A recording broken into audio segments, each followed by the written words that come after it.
Donald Trump's brand has taken a massive hit, of course, since he announced he was running for president all the way back in 2015. But as the years have ticked on, as people have seen what kind of horrible human being he truly is, things have only gotten worse. And this week, things got even worse when a longtime executive for the Trump hotel brand abruptly resigned. That man, by the name of Eric Danziger, said that he was stepping down as a longtime executive because, family issues and just kind of want to, get away and maybe retire for a little bit even. But the reality is that ever since Danziger became an executive with the Trump Hotel organization all the way back in 2015, bad timing, right? The company's brand has been diminished every single year. Sales have decreased every single year. And of course, Donald Trump's name has been removed from properties in New York, Toronto, Panama, Vancouver, and in just a short amount of time, Washington, D.C. from the Trump International Hotel, which of course they're selling. So yeah, not exactly the kind of job you want to put on a resume, not exactly the thing that inspires confidence to future employers when you couldn't make a bigger profit off the guy whose name is on your building being the President of the United States of America. But in all fairness, it's really not Danziger's fault, right?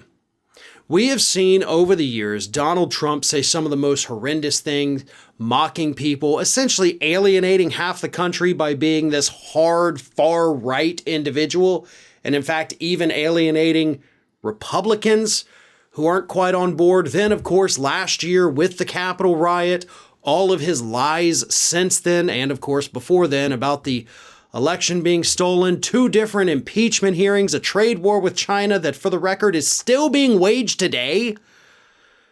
Yeah, put all that together, and it's no wonder that Donald Trump's name has in fact become toxic.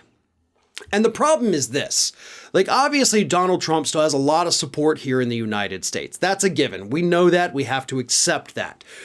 Problem is, those people who are the diehard Trumpers, I'm willing to bet more than 90% of them probably can't afford to go and become members of his golf resorts, spend tons of money at his hotels.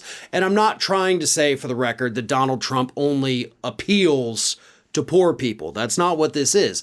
What I'm saying is the wealthy elite don't want to be associated with him anymore.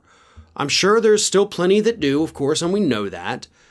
But far too many, even right-wing wealthy individuals don't want to be associated with the brand. That's why they've left Trump Tower in New York City. That's why they stopped inviting Jared and Ivanka to the parties even after they left the White House.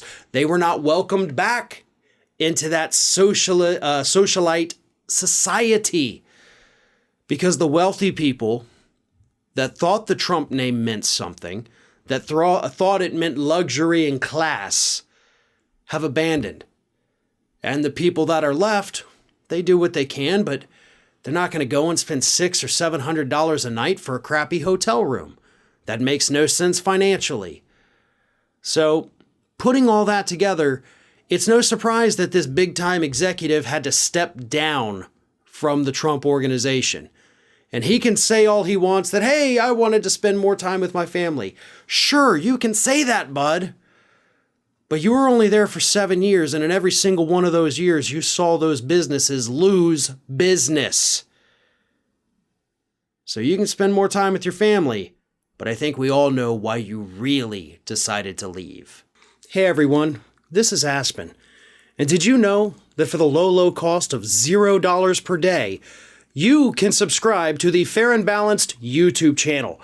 We also encourage you to like, comment, and share, but again, click that subscribe button and help Aspen not be so grumpy.